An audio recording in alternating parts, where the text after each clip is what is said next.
অনেকের ক্ষেত্রে এটাও আছে, জীবনে সবকিছুই আছে, স্টিল তাদের জীবনে ফ্রাস্ট্রেশন, ডিপ্রেশন ঘিরে ধরছে। বাস্তুরও হতে পারে, যেমন ডিপ্রেশনের একটা পার্টিকুলার ডিরেকশন রয়েছে আমাদের বাস্তুতে, west of south west, east of south west. ধানতেরাসে এই যে বিভিন্ন জিনিসপত্র কেনার যে ক্রেজ, এইটা কেন, মানে ধানতেরাস ব্যাপারটা কি অ্যাকচুয়ালি? ধানতেরাস হচ্ছে আমাদের একটি শুভ তিথি এবং দিন, কিন্তু মেজরলি এটাকে কিন্তু হেলথের জন্য বলা হয়। হেলথের জন্য আমি একটা মন্ত্র আজকে বলবো।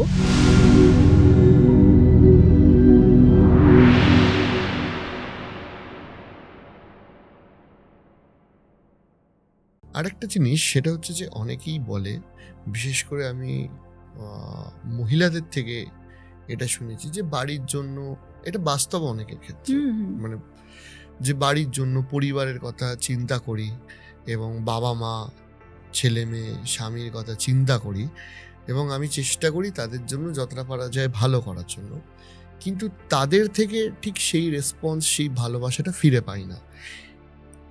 এইটা কি সত্যি ভাগ্যের দোষ, না আচার আচরণের দোষ আছে? এটা অনেকটা ভাগ্যের দোষ বলতে পারো, কিন্তু কি হয়, যেমন মহিলাদের অষ্টম ঘরটা হচ্ছে শ্বশুরবাড়ি পক্ষ। ওকে। এবার একটি মহিলা যখন বিয়ে করে একটি বাড়িতে যাচ্ছে, তার মানে তার অষ্টম ঘর কিন্তু অ্যাক্টিভেট হচ্ছে, মানে শ্বশুরবাড়ির পক্ষ। এই ইনলজের দিক থেকে কোনো সমস্যা আসবে কিনা, তারা কতটা সাপোর্টিভ হবে, তারা কতটা তাকে সাথ দেবে। হয়তো অনেক মহিলা আছে যারা কিছু করতে চাইছে কিন্তু বাচ্চার জন্যে বা ফ্যামিলির জন্য অনেক স্যাক্রিফাইস করেন, তো এই অষ্টম ঘরটা কিন্তু বলে দেবে যে তারা কতটা সাপোর্টিভ হবে। তো এটা অ্যাস্ট্রোলজিক্যালি বলা যায়। যেমন কিছু ক্লায়েন্টস রয়েছেন আমার যারা অবিবাহিত, অনেক মেয়েরা আসে, তাদেরকে আমি বলে দেই যে শ্বশুরবাড়ি পক্ষ কিন্তু খুব একটা ভালো হবে না, সেটা জেনেই কিন্তু বিয়ে করো, এবং আগে চাকরি পাবে তারপরে বিয়ে করো। কেন কি অষ্টম ঘর তো খারাপ, অষ্টম ঘর আমাদের ইনলস। এইখানে আর একটা বিষয় থাকে, সেটা হচ্ছে যে অনেকের ক্ষেত্রে এটাও আছে যে তাদের অর্থ ভালোই আছে, আর্থিক দিক থেকে কোনো সমস্যা নেই, জীবনে সবকিছুই আছে, স্টিল তাদের জীবনে ফ্রাস্ট্রেশন, ডিপ্রেশন ঘিরে ধরছে। সেখানে কি কোনো অবশ্যই বা গ্রহের দোষ আছে? হ্যাঁ, গ্রহের তো অবশ্যই রয়েছে, বাস্তুরও হতে পারে। যেমন ডিপ্রেশনের একটা পার্টিকুলার ডিরেকশন রয়েছে আমাদের বাস্তুতে, তো দেখতে হবে যে বাস্তুতে কি রয়েছে। যেমন ওয়েস্ট অফ সাউথ ওয়েস্ট, তারপরে ইস্ট অফ সাউথ ওয়েস্ট, এই যে ডিরেকশনগুলো, এগুলো হচ্ছে আমাদের ডিটক্সিফিকেশন আর ডিপ্রেশনের একটা জায়গা। তো সেখানে যদি কোনো রকমভাবে বাস্তু দোষ থাকে, যেমন কিচেন করা আছে বা ঠাকুর ঘর করা রয়েছে, কেন কি ওই জায়গাটা কিন্তু ঠাকুর ঘরের নয়, তো সেখানে যখন আমরা কোনো শুভ কোনো জিনিস আনছি তখন কিন্তু প্রবলেমস আসতে পারে। থ্রু দ্য বাস্তু health issue, health majorly north east, majorly আমরা নর্থ ইস্টটাকে খুব প্রায়োরিটি দেই হেলথ ইস্যুজের জন্য। যদি ক্রনিক, একটা পরিবারে হেলথ ইস্যু প্রচন্ড হবে আসছে, ক্রনিক মানে ছাড়ছে না, একটার পর একটা রয়েছে, তো হেলথের জন্য আমি একটা মন্ত্র আজকে বলবো যেটা মানুষের কাজে লাগবে। সেটা হচ্ছে ওম ভগবতে वासुदेवाय धन्वन्तराय अमृत कलेश हस्ताय सर्व विघ्न नाशाय सर्व रोग हरणाय त्रिलोकनाथाय শ্রী মহাবৈষ্ণবে নমঃ। এই মন্ত্রটা যদি কেউ ডেইলি জাপ করতে পারে, রোগ মুক্ত হওয়া যায়, মানে রিপিটেড কোনো প্যাটার্নকে কিন্তু ব্রেক করা যেতে পারে। কেন? ধন্বন্তরী, এই মন্ত্রটাতে আমি ধন্বন্তরায় বলেছি, ধন্বন্তরী হচ্ছে অমৃত কলস নিয়ে আবির্ভাব হয়েছিল। তো আমরা এই যে বলি না যে ধানতেরাস হচ্ছে শুধু অর্থের, অ্যাকচুয়ালি কিন্তু হেলথেরও হচ্ছে দিন এটা। এই আপনি এইটা একটু বুঝিয়ে বলুন। সেটা হচ্ছে এই ধানতেরাসে এই যে বিভিন্ন জিনিসপত্র কেনার যে ক্রেজ, এইটা কেন, মানে ধানতেরাস ব্যাপারটা কি অ্যাকচুয়ালি? ধানতেরাস হচ্ছে আমাদের একটি শুভ তিথি এবং দিন, তো এই দিন অবশ্যই সোনা রূপো কেনাটা ভালো, কিন্তু মেজরলি এটাকে কিন্তু হেলথের জন্য বলা হয়। ধন্বন্তরী দেবতা অমৃত কলস নিয়ে আবির্ভাব হয়েছিলেন এবং তার কাছে কিছু হিলিং পাওয়ার্স রয়েছে।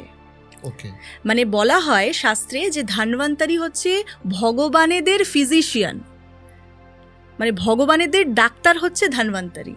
তার মানে তার কাছে কিছু হিলিং পাওয়ার্স রয়েছে, সে আমাদের রোগ মুক্ত করতে পারে। তো এই দিনটা কিন্তু এই মন্ত্র চ্যান্টিং এবং হেলথ বেনিফিটসেরও দিন। তো মানুষ হয়তো জানেন না, সবাই হয়তো জানেন যে সোনা রূপো ঝাঁটা বারণ এগুলোই কেনার দিন, কিন্তু আসলে কিন্তু এটা হেলথেরও দিন।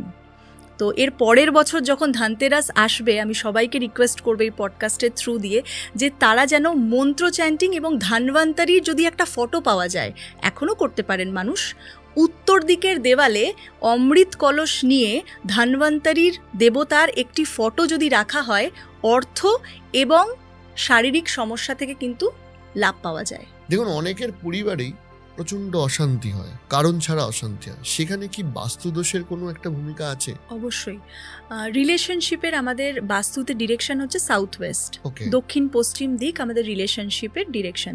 এবার এই ডিরেকশনে বেডরুম খুব ভালো বাস্তু মতে, কেন কি এটা হচ্ছে আমাদের রিলেশনশিপকে স্ট্রেংথ দেয়। সেখানে যদি কোনো রকমভাবে টয়লেট হয় সাউথ ওয়েস্টে, বা কোনো রকমভাবে যদি ঠাকুর ঘরও হয়, সেখানে কিন্তু রিলেশনশিপ নিয়ে ঝগড়া অশান্তি বাড়বে ওকে, বাড়িতে। তো যদি কারোর ভুলবশত হয়েও যায়, সেখানে কি করা যেতে পারে, একটা ফ্যামিলি ফটো ফ্রেম করে ওই সাউথ ওয়েস্টের দেয়ালে কিন্তু লাগিয়ে দেওয়া যেতে পারে। যদি জায়গা না থাকে, ওখানে কোনো লিভিং রুমও যদি থাকে, সেই সাউথ ওয়েস্টের কর্নার দেখে একটা ফ্যামিলি ফটো লাগিয়ে দেওয়া যেতে পারে। এছাড়া রাধা কৃষ্ণের ফটো ফ্রেম লাগিয়ে দেওয়া যেতে পারে, ময়ূরের পালক রাখা যেতে পারে। এগুলো সবই কিন্তু রিলেশনশিপের বন্ডিংটাকে স্ট্রং করছে। ওকে, যে কোনো শো পিস যেটাতে একটা বন্ড দেখাচ্ছে, সেটা মাদার অ্যান্ড ফাদার হতে পারে বা কোনো বাচ্চা হতে পারে, এমন কোনো শো পিস যেখানে একটা বন্ডিং রয়েছে মিলিতভাবে, যেমন দুটো জোড়া হাতি রয়েছে, একটা ছোট হাতি রয়েছে, একটা বড় হাতি রয়েছে, ভালোবাসার একটা শো পিস, সেখানে কিন্তু ওই সাউথ ওয়েস্টের ডিরেকশনে রাখা যেতে পারে। এই যে কিছু চেঞ্জেস, এটাতে কি হবে, আপনি দেখবেন 1 মাস পরে কিছু এফেক্ট কিন্তু চেঞ্জ হচ্ছে ওই এনার্জিটাকে বদলে দেওয়ার জন্য। ওকে। আচ্ছা, আরেকটা বিষয় আপনাকে জিজ্ঞাসা করছি, সেটা হচ্ছে যে পারিবারিক অশান্তি, এটা একটা এক্সট্রিম পর্যায়ে গিয়ে পৌঁছয় যে হয়তো স্বামী স্ত্রীর মধ্যে ডিভোর্স হয়ে গেল। অনেকের ক্ষেত্রে আমি দেখেছি যে একই বাড়িতে যারাই আসে তাদের সম্পর্কের ক্ষতি হয়। তো এইটাকে কি অ্যাভয়েড করা সম্ভব বাস্তু কারেকশন দিয়ে? সম্ভব, একদম। এখানে যন্ত্রের উপয়োগ লাগবে।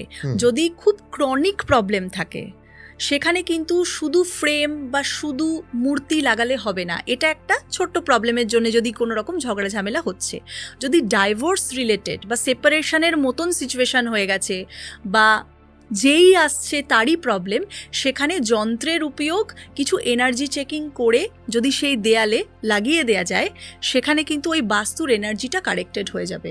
সো অনেক ধন্যবাদ আমাদের সময় দেওয়ার জন্য। এবং স্পেসিফিক্যালি জানেন তো, যে আমার খুব ভালো লাগে যে যখন মানে আমাদের এই পডকাস্ট থেকে আমার ব্যক্তিগত বেশ কিছু পরিচিতরা আপনার কাছে গেছিল এবং তারা যখন আমাকে পজিটিভ ফিডব্যাক দেয়, সেটা আমার কাছেও একটা প্রাপ্তি লাগে। যাই হোক, আপনি এত সুন্দর করে সাজিয়ে গুছিয়ে মানুষের বোঝার মতো করে সহজভাবে যেটা বোঝান, সেটা আমার মনে হয় যে যারা দর্শক দেখছেন তাদের খুব কাজে লাগে। অনুষ্ঠান আমরা প্রায় শেষের মুখে, তো আমি শেষে একটাই কথা বলতে চাইবো যে আপনার যদি সরাসরি দর্শকদের জন্য কিছু বলার থাকে, সেইটা যদি আপনি বার্তা দেন, সেটা দিয়ে আমরা অনুষ্ঠানটা শেষ করব। আমি আমাদের দর্শককে এই পডকাস্টের থ্রু দিয়ে একটাই জিনিস বলবো, সেটা হচ্ছে সবার লাইফেই কিন্তু চ্যালেঞ্জেস থাকে, এবং যখন ভগবান রাম সেও কিন্তু বনবাস কাটিয়েছেন, এবং শ্রীকৃষ্ণও কিন্তু চ্যালেঞ্জের মধ্যে এসছেন, তার মানব জন্ম হয়েছিল। এবং সে শাহরুখ খানের ছেলে হোক বা অমিতাভ বচ্চনের ছেলে হোক, তাদেরও কিন্তু নিজের নিজের আলাদা আলাদা চ্যালেঞ্জেস রয়েছে, তাদেরকেও কিন্তু প্রুফ করতে হবে। তো সেটা মিডল ক্লাস হোক বা হায়ার ক্লাস হোক, সবারই নিজস্ব চ্যালেঞ্জেস রয়েছে। তার মধ্যে সবাইকে পজিটিভ থাকতে হবে। অবশ্যই গ্রহের প্রভাব আছে, কিন্তু সেগুলোকে ভালো করে জেনে দেখে যদি আমরা জীবনটাকে একটু গাইডেন্সের মধ্যে রাখি, তাহলে কিন্তু সেখান থেকে আমরা প্রাপ্তি পেতে পারি। অনেক সুন্দর একটি কথা বলেছেন। মানে শুধু ভাগ্য না, ভাগ্য পরিবর্তনের জন্য আমার মনে হয় কর্ম করে যাওয়াটা একদম তাই। important। শুধু ভাগ্যর আশাতে থাকলে ভুল হবে। এখানে ভাগ্যের সাথে কর্মেরও একটা কিন্তু বিশাল বড় ভূমিকা রয়েছে, যেটা শুধু সবাইকে নয়, মানে আমাদের শুধু নয়, সেটা সেই আমি বললাম যে অমিতাভ বচ্চনের ছেলেকেও করতে হচ্ছে। সে শুধুমাত্র ওই অমিতাভ বচ্চনের ট্যাগ নিয়ে কিন্তু সে রাজা হতে পারবে না, তাকে বারবার সেই চ্যালেঞ্জেসের মধ্যে আসতে হবে, প্রুফ করতে হবে। তো সেক্ষেত্রে সবারই লাইফে চ্যালেঞ্জেস থাকে, সেটাকে নিয়েই কিন্তু চলতে হবে।